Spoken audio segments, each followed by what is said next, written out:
ইতিহাসে বিরল ঘটনার সাক্ষী থাকলো কোচবিহার মদন মোহন বাড়ি। সময় পার হয়ে গেল অথচ মায়ের করোনা ভোগ নিবেদন। কারণ হিসেবে পূজারী জানাচ্ছেন মায়ের পুজোর জন্য সব থেকে প্রয়োজন বলি। বেশ কিছুদিন থেকে বলি প্রথা বন্ধ রয়েছে। কারণ হিসেবে তিনি বলেন, যিনি বলির পায়রা দিতেন তার কিছু অর্থ পাওনা রয়েছে, যে কারণে সময় মতন পায়রা আসছে না এবং এই বিষয়ে কর্তৃপক্ষের সাথে কোনো আলোচনা হয়েছে কিনা সেটা জানা নেই। আজকে ভোগ নিবেদন অসম্পূর্ণ বলেই তিনি জানিয়েছেন। ঘটনায় তীব্র অসন্তোষ তৈরি হয়েছে ভক্তবৃন্দের মধ্যে। এ বিষয়ে কোচবিহার নিউ টাউনের বাসিন্দা গীতা সরকার কি বলেছেন শুনে নিন। পূজার একটা অঙ্গ হচ্ছে বলি, মায়ের পূজা যেটা, সে বলিতে বন্ধ আছে। বন্ধ আসার কারণ আমরা তো কোনো কাজ করতে পারছি না। বলি পরে হোম হবে, ভোগ হবে, ওই জন্য বসে আছে। বন্ধ হয়ে আছে কেন? বলিটা হচ্ছে না, বন্ধ হয়ে আছে। সাপ্লাই জিনিস দিচ্ছে না, টাকা ইয়ের জন্য দিচ্ছে না। প্রচুর টাকা পয়সা পাওয়া আছে, সেই হিসেবে ওরা বিয়ে বন্ধ করে দিয়েছে। কিন্তু কেন বন্ধ করলো বা ওদের আগে জানিয়েছিল কিনা সেটা জানি না।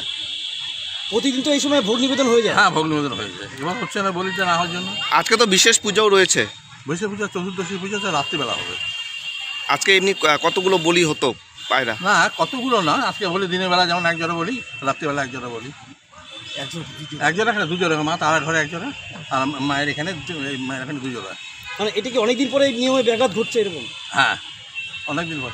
এর আগে কোর্স করেছিলেন, এদিকে আমাদের যে জিএম সাহেব গেলাম, এই বলিটার ব্যাপার নিয়ে অনেক কিছু করেছিলেন, কিন্তু হয়নি, বন্ধ করতে পারেন নাই, চালু ছিল।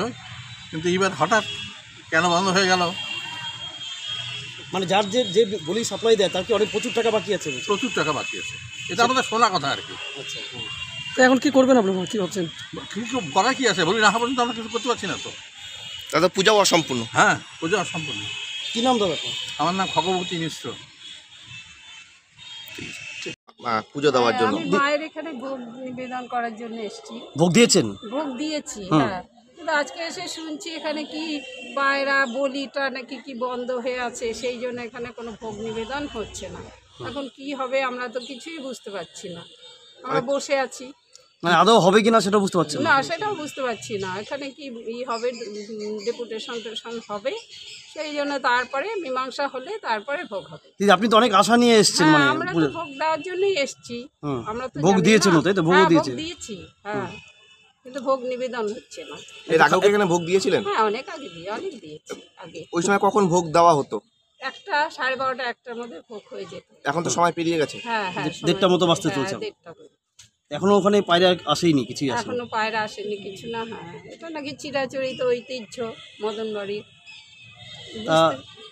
তা দিদি এখন কি খারাপ লাগছে তো তাতে? ভোগটা আদৌ হবে? আমাদের তো ভোগটা আদৌ হবে কিনা আমাদের তো একটু কষ্টই হচ্ছে না। আপনি কি আজকে কোনো মানসিক পূজা ছিল কি? মানসিক না, আমি এমনি পুজো দিতে এসেছি। কি নাম দিদি? আমার নাম গীতা সরকার।